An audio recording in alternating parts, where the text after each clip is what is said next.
commence par la constipation.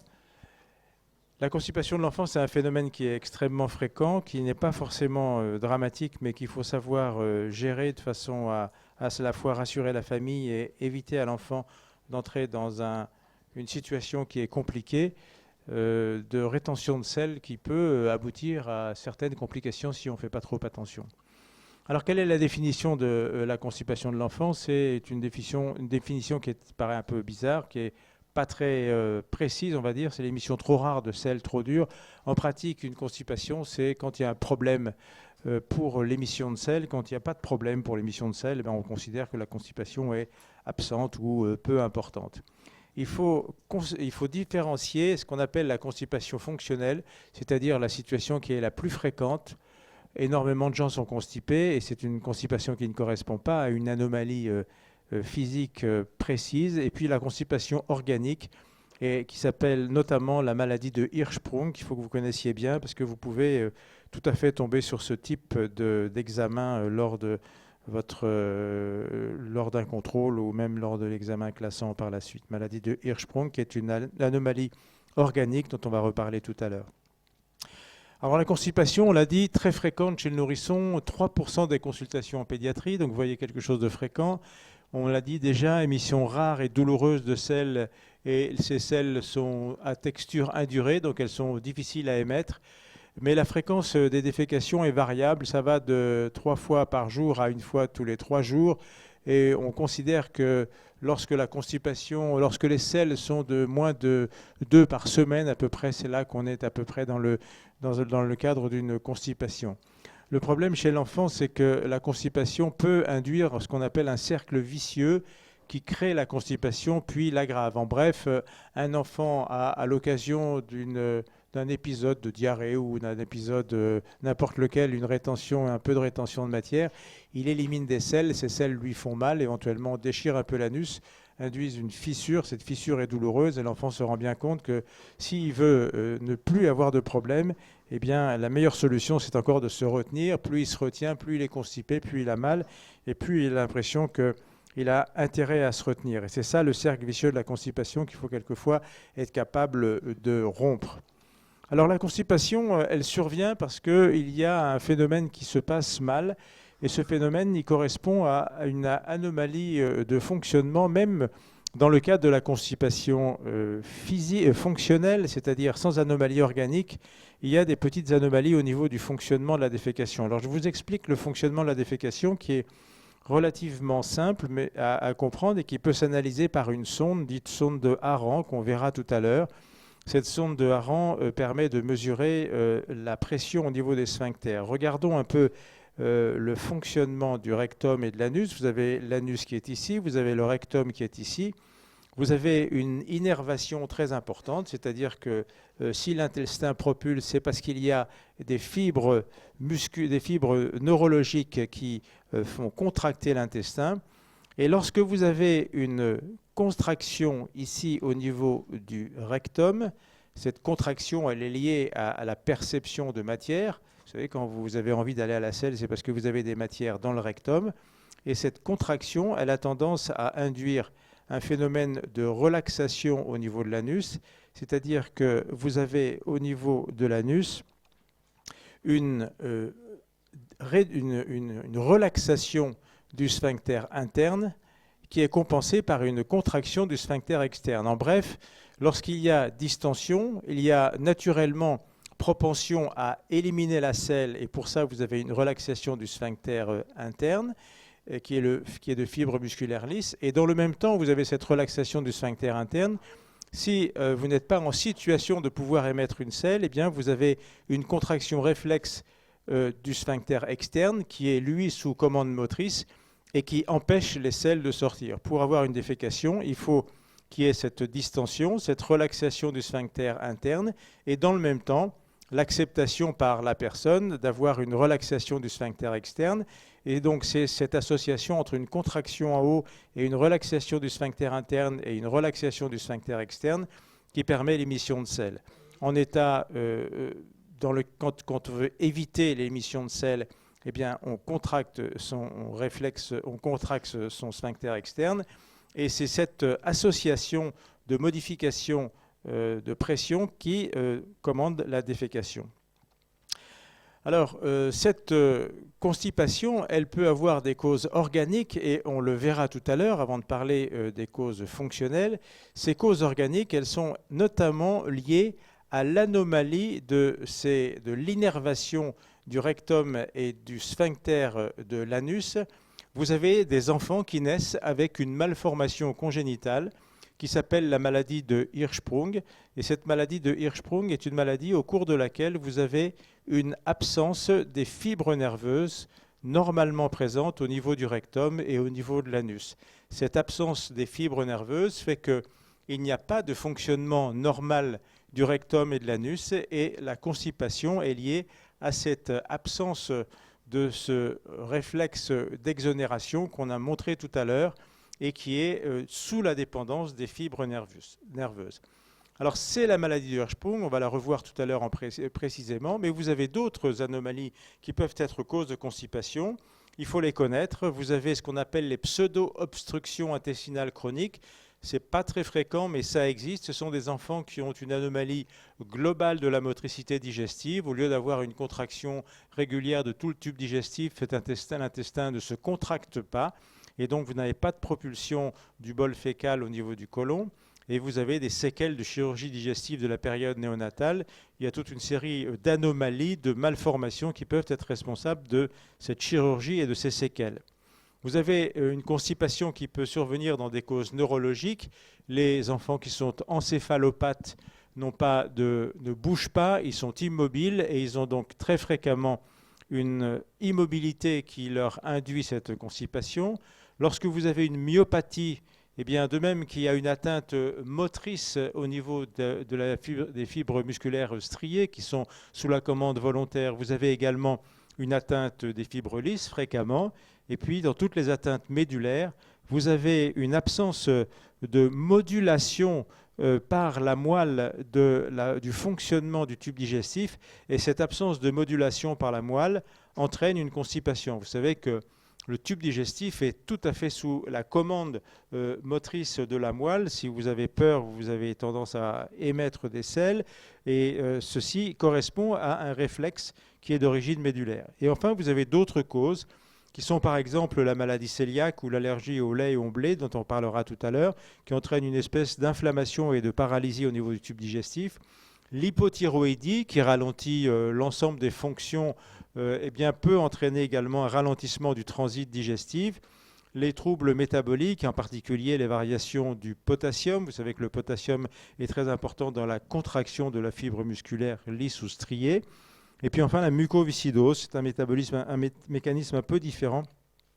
Dans la mucoviscidose, on émet des graisses en quantité importante dans les selles, et ces graisses se mélangent au calcium. Ça fait ce qu'on appelle des savons, et ces savons, ils ont beaucoup de mal à être émis, et c'est la raison pour laquelle il peut y avoir une constipation au cours de la mucoviscidose. Alors cette constipation, la constipation fonctionnelle, elle est beaucoup plus fréquente chez les adultes que chez les garçons, et de façon un peu surprenante, cette constipation fonctionnelle plus fréquente chez les garçons, chez l'enfant, chez les garçons qui sont plus fréquemment constipés, et chez l'adulte, c'est plus fréquemment les femmes. Chez les enfants, la constipation est bien tolérée en général, alors que chez les adultes, c'est mal toléré. Ça commence chez le petit enfant en général à l'occasion d'un événement familial. Quelquefois, c'est l'acquisition de la propreté qui est mal gérée, alors que chez les adultes, ça commence à la puberté. Ça peut entraîner chez l'enfant fréquemment ce qu'on appelle une encoprésie. On en reparlera. L'encoprésie, c'est quand il y a tellement de matière dans le tube digestif que ça finit par déborder, et donc l'enfant se souille en permanence. C'est ça l'encoprésie. Et puis, en ce qui concerne le traitement chez l'adulte, les fibres, vous savez, qui sont très recommandées chez l'enfant, ça ne sert pas à grand-chose. Chez l'adulte, c'est fréquemment des médicaments qui sont responsables, alors que chez l'enfant, non, c'est plutôt ce réflexe de rétention par peur d'aller à la selle qui est responsable. Et en général, chez l'enfant, ça régresse, alors que chez l'adulte, c'est un problème qui dure toute la vie. On va continuer sur ce problème de la constipation fonctionnelle, Et cette constipation fonctionnelle est donc quelque chose qui survient, comme on l'a dit, relativement fréquemment et pour lequel, quand on analyse l'histoire de l'enfant, il faut tâcher de regarder s'il n'y a pas eu un événement déclenchant. Alors quelquefois, vous avez le seul événement déclenchant, c'est l'allaitement maternel. C'est connu qu'un enfant qui est nourri au sein peut avoir des selles rares. Très rares, quelquefois une selle par semaine, quelquefois tous les 15 jours, on a même pu jusqu'à 3 semaines, et finalement, sans qu'il y ait de complications majeures, cette constipation liée à l'allaitement maternel est une espèce de signe physiologique un peu particulier de l'allaitement maternel. Chez l'enfant qui est au sein, en général, il n'y a pas de réelle constipation au-delà de 3 mois. Cette constipation à l'allaitement maternel, c'est surtout chez l'enfant qui vient de naître. À 2 ans, vous avez l'apprentissage de la propreté et c'est là que vous pouvez avoir des problèmes. Si l'apprentissage de la propreté, qui est quelquefois un petit peu difficile chez l'enfant, si vous avez un problème, ça peut aboutir à une constipation. Et puis, chez l'enfant plus grand, vous avez des phénomènes tout bêtes qui sont que les enfants ne veulent pas aller dans des toilettes qui sont sales. Et votre expérience personnelle montre bien que dans les collectivités, que ce soit à l'école ou ailleurs, les toilettes, dès qu'elles sont utilisées par 1 ou 2 enfants, sont immédiatement sales. Du coup, les enfants ne veulent pas aller à la selle, dans les toilettes, ils ne vont pas à la selle, ils se retiennent. Et c'est quelque chose qui, quelquefois, peut mettre en place une constipation chez un enfant qui, jusque-là, allait très bien. Les erreurs de régime, il peut y en avoir, mais finalement pas énormément. On a longtemps dit que les régimes exclusivement lactés pouvaient induire une constipation, que les régimes pauvres en fibres et en résidus pouvaient également induire une constipation, mais peut-être que ça, c'est plus véritable, c'est plus vrai chez l'adulte que chez l'enfant. Toujours dans cette constipation fonctionnelle, vous avez quelque chose de relativement fréquent finalement, c'est ce qu'on appelle l'hypotonie familiale bénigne du côlon, c'est-à-dire le fait que d'une manière générale, le transit colique est plutôt lent, on va appeler ça un intestin paresseux, et cette constipation qui est relativement bénigne, en général ne se complique pas. Et quand on fait des investigations particulières comme la manométrie ou les biopsies dont on parlera tout à l'heure, eh bien elles ne sont pas anormales. Alors, comment va-t-on faire pour essayer de mieux comprendre cette constipation? Eh bien, comme toujours, on va interroger plus la famille que l'enfant, parce que l'enfant en général n'a pas grand-chose à dire. On regarde s'il y a des antécédents familiaux. Il y a fréquemment des antécédents familiaux de constipation. On regarde un point très important, c'est le retard à l'évacuation du méconium. Vous savez que le méconium, correspond aux matières qui sont présentes dans l'intestin pendant la vie intra-utérine. Vous savez que dans la vie intra-utérine, l'enfant boit et fait pipi en permanence. En revanche, son intestin est dans un état atone complet. Donc les matières fécales ne sont pas émises et ces matières fécales, le méconium, sont émises après la naissance. Il y a un déclenchement du fonctionnement intestinal après la naissance. Et cette évacuation du méconium se fait en général dans les 24 heures qui suivent la naissance. Et si vous n'avez pas d'évacuation dans les 24 heures, ça correspond peut-être à une anomalie chez l'enfant et notamment à cette maladie de Hirschsprung dont on a déjà parlé et qu'on va revoir tout à l'heure. On regarde également s'il y a une certaine ancienneté de la constipation.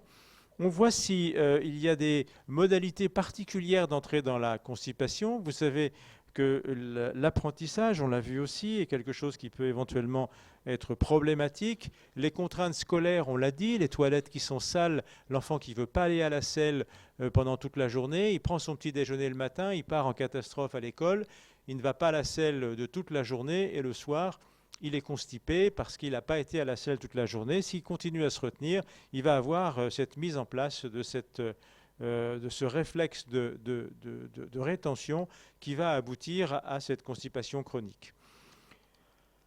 On va analyser également le contexte nutritionnel. On va regarder les habitudes alimentaires de l'enfant. Quelquefois, les habitudes sont un peu particulières. Vous avez des familles ou des enfants pour lesquels la consommation de fibres et de légumes est vraiment insuffisante. L'hydratation est également probablement importante et vous avez des enfants qui ne boivent pas du tout. Vous avez quelquefois des excès de sucre qui peuvent aboutir à cette constipation. Vous pouvez avoir également un abus de certains aliments constipants. Vous savez que quand on prend du riz, eh bien c'est constipant, le chocolat aussi, et ça peut quelquefois aboutir à une constipation qui pose des problèmes. On regarde si on a des signes associés à cette constipation. On regarde s'il y a une incontinence fécale ou une encoprésie. Encoprésie, c'est un terme à connaître. C'est le fait, comme je l'ai dit tout à l'heure, d'émettre des selles par regorgement. Vous avez une rétention de matière qui est telle que ça finit par fuir au niveau de l'anus. Et vous reconnaissez ça parce que quand vous examinez l'enfant, vous voyez que la culotte de l'enfant est sale. La culotte d'un enfant, elle est normalement toujours propre. Et c'est quand c'est sale, ça veut dire que vous avez cette fuite de matière. C'est une encoprésie. Vous demandez s'il y a des rectoragies. Rectoragie, c'est du sang dans les selles. Alors ces rectoragies sont en général liées à une fissure anale. Elles sont quelquefois très inquiétantes pour les parents parce que vous savez qu'au niveau de l'anus, vous avez un réseau veineux qui est assez important et quelquefois la fissure anale peut déchirer une veine et entraîner une émission de sang qui est très importante. Et vous avez des parents qui arrivent, ils sont très inquiets parce qu'il y a du sang sur toute la cuvette des toilettes. Mais en réalité, cette rectoragie très importante inquiète la famille, mais ne nous inquiète pas, nous médecins, parce qu'on sait que quand le saignement est violent, ça correspond en général à une fissure, une déchirure, et que ça n'est pas quelque chose de dangereux. Vous savez que chez l'adulte, par exemple, un cancer qui se traduit par une émission de sang dans les selles, eh bien, ce sont des émissions très peu importantes, de sang en quantité très peu importante, qui en général n'inquiètent pas le patient, alors qu'au contraire, il faudrait s'inquiéter. Vous avez des douleurs abdominales qui peuvent accompagner la constipation, et c'est vraiment l'un des signes majeurs de la constipation. La constipation, ça fait mal, et vous avez tous l'expérience de ces enfants qui ont des douleurs abdominales très importantes à l'école, et le maître ou la maîtresse appelle la famille en disant « l'enfant a mal, il faut le ramener à la maison ». Dans la plupart des cas, c'est une constipation qui est passée inaperçue. Cet enfant, il va aller aux urgences, on va lui faire un lavement, on va éliminer les selles et les choses rentreront dans l'ordre. Et enfin, vous pouvez avoir anorexie et amaigrissement parce que quand un enfant est constipé, eh bien, il s'arrête de manger et il peut même maigrir simplement en raison de cette constipation. Si cette constipation est trop sévère et si elle aboutit par exemple à des phénomènes d'encoprésie, l'enfant peut être rejeté par le groupe.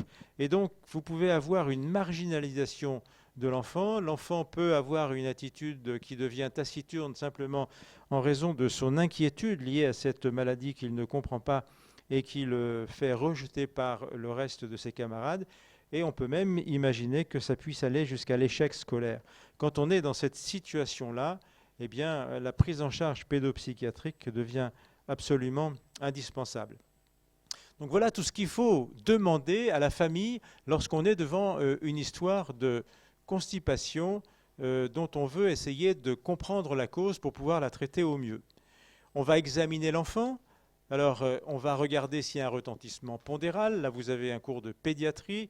Et quelle que soit la question qu'on vous pose en pédiatrie, la première des choses que vous devez dire, c'est la recherche du poids et de la taille de l'enfant. On vous l'a peut-être déjà dit, mais je vous le redis.